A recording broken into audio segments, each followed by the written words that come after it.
All right, so it's challenge number 5, and today I am here with my girlfriend Jennifer, who I will talk to in a moment. But this challenge is not to necessarily go out and do anything, more to look inward, as a number of the challenges have been.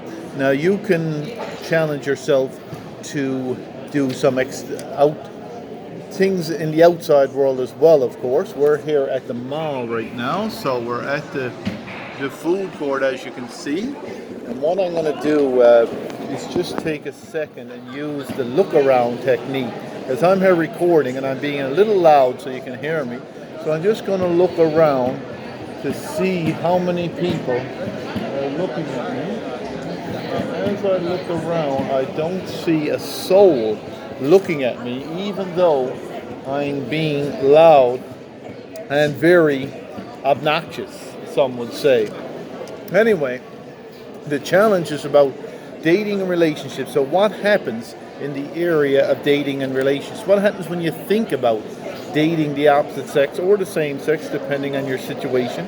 In the areas of dating and relationships, what kind of feelings come up? Do you close yourself off from this area of your life? Do you beat yourself up when you think about it? Do you have a lot of anxiety thinking about dating and relationships? And if you're in a relationship, how do you handle dating and relationships? How do you handle talking to your partner and that type of thing? So, myself, I can be quite closed off sometimes, especially if my anxiety levels are high, as Jennifer may be able to attest. And I can be a little sometimes passive aggressive. If I'm not in a relationship, I can have a lot of fear about starting a relationship. I actually met Jennifer through Tinder. I was doing some online relationships and doing some dating. And believe it or not, Jennifer doesn't have social anxiety, but she is quite anxious about this video, probably more so than myself. So it just goes to show that when you do some of these things, the anxiety does go down. So for me, as I was saying, in the area of dating relationships, it can be a little bit, I can close off. I have to constantly challenge myself to be more open, be more honest, get out there, try online dating if I'm single, because it's a lot harder sometimes, or for me especially, to go up and talk to women in the real world in a public setting. So the online avenue might be a way to do it. But anyway, we're just trying to think about what kind of thoughts go to our head. So myself and Jennifer have been together now for about a year. And I'd just like to take us back, talk about our first Tinder date. So we talked a little bit online first, and we did have a little interaction, and we went out for coffee that first night. So I'm going to pass it over to Jennifer now to say hello and describe what she thought about and how she was feeling during that first date. Hi. Well, yes, we did go for coffee for our first date, and the first date went well, obviously, but I guess I felt a little uncomfortable because we were kind of in the middle of the coffee shop, and I felt a little bit on display, I guess. I would rather probably for a first date be like tucked in a corner, so I felt a little bit awkward, I would say, initially. But anyway, it was definitely nice meeting Steve and talking to him. And then at the end of our date, he gave me a hug, which I was kind of surprised by, but of course I later learned was kind of just one of his exposures more than anything. But I thought it was sweet, but kind of not something that always happens after a coffee date, but I did like it. And I guess on our first date, we right away made plans for our second date. Pretty sure we made it right then and there. Probably so, yeah. I think we got talking and just kind of made plans within the next few days, like right away. So, I don't know. Anyway, we are in a food court, as you can tell. So once again, I am probably more nervous than Steve because I'm not used to this kind of thing. So yeah, there's just some feedback from Jennifer.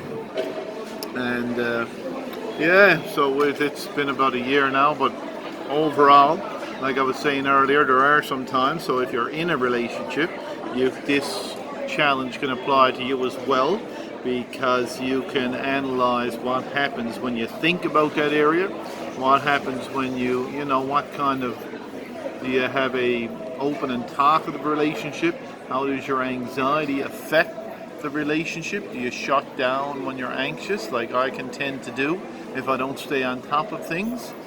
And other than that, hopefully your challenges are going well. We're just into the new year, so I know with myself the journal has been a great experience. I've been writing much more since we did the journal challenge, and some of the other challenges have helped me as well. So with that, I'm going to ask Jennifer some anxious questions. What is a question that I okay, Jennifer, did I look severely anxious during our first date? No, you didn't. You didn't seem anxious at all. And how was the small talk? It was good. Yeah, I thought the small talk was good. Small talk is awkward for anyone, really. I think I think that's one of the hardest things about dating sometimes, is just getting to know that person, and small talk can be awkward in itself, but it wasn't.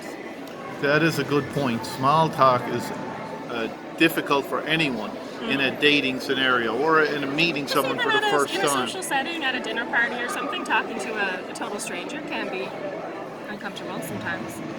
That is right, yeah. So yeah, it happened pretty naturally. I mean, we had I don't know, we were probably talking for an hour or so, and the conversation flowed pretty naturally. Like Jennifer saying, she was anxious too, and I was anxious. So it didn't show that either one of us were anxious. It's just a natural thing that no one else can see, as Dr. Richard says. So hopefully this will provide a little bit of encouragement, but also hopefully you can either post or write about your challenges and talk about them, or at least write them to yourself in your journal. So good luck with the challenges, and why don't we end it with a few seconds of eye contact, Jennifer? Okay. I thought you were going to say a kiss. Oh, a kiss might work too. So there you go, some eye contact. If you are in a relationship, some eye contact is a good thing to practice with your partner, especially in a setting like this. So thanks, guys. Have a great day. I hope you're having fun doing the challenges as I am, and we'll talk again real soon.